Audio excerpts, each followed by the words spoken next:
जय भीम। मैं उमेश करुणा और आप देख रहे हैं बहुजन हलचल।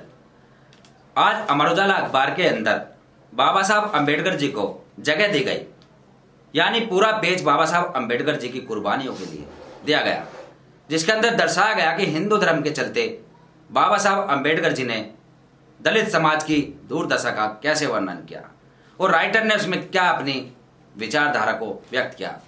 तो हम आपको बताते हैं कि आज का अमर उजाला अखबार आप देख सकते हैं, पूरा पेज बाबा साहब अंबेडकर जी के विचारों को लेकर भरा गया, जिसके अंदर दिखाया गया। हम पढ़कर सुनाते हैं, कुछ आपको बताते हैं, अपने विचार व्यक्त करते हैं।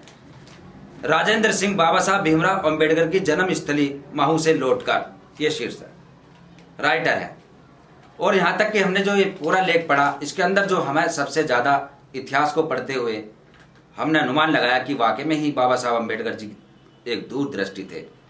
इसमें लिखा गया कि बाबा साहब अंबेडकर जी ने कहा था कि दलित को शस्त्र का अधिकार होता तो भारत कभी गुलाम ना होता।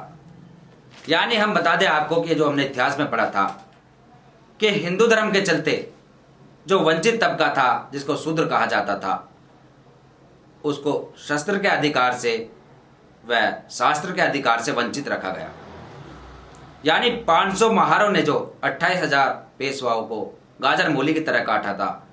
इस बात से ये तो जाहिर होता है कि शूद्रों के अंदर बहुत ज़्यादा साहस था, शूरवीर थे शूद्र, एक ताकतवर कौम थी, लेकिन उसको षड्यंत्र के तहत वंचित रखा गया शास्त्र से व शस्त्रों से, जिससे वे लड़ ना सके अपने हक अधिकारों के लिए।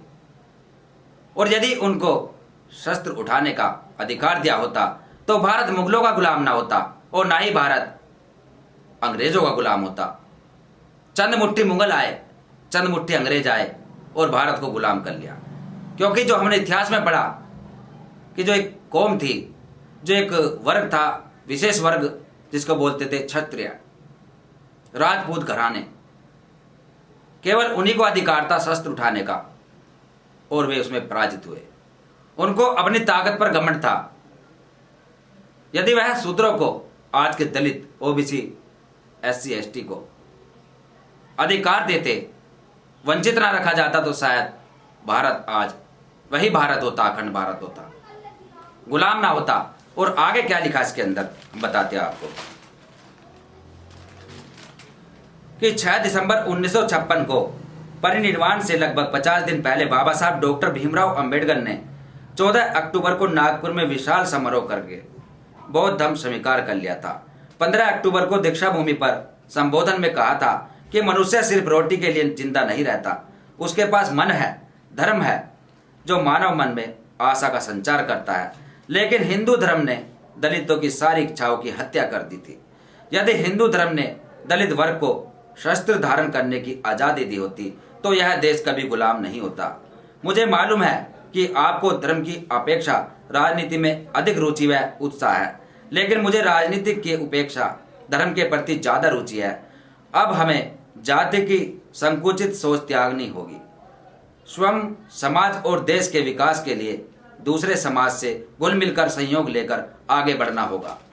यह बाबा साहब अंबेडकर जी ने अपने भाषण में कहा था और सत्य ही कहा था कि यदि भारत के अंदर दलित समाज को शस्त्रों से वंचित नहीं रखा जाता, शस्त्र उठाने का अधिकार होता, तो भारत कभी गुलाम ना होता।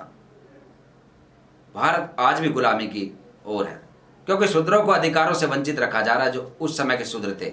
यानी आज के SC ST OBC एक बहुल्य आबादी, जो देश की चौथाई आबादी है, यदि अधिकारों से वंचित रखा जाएगा तो शायद आज फिर भारत गुलाम हो सकता है।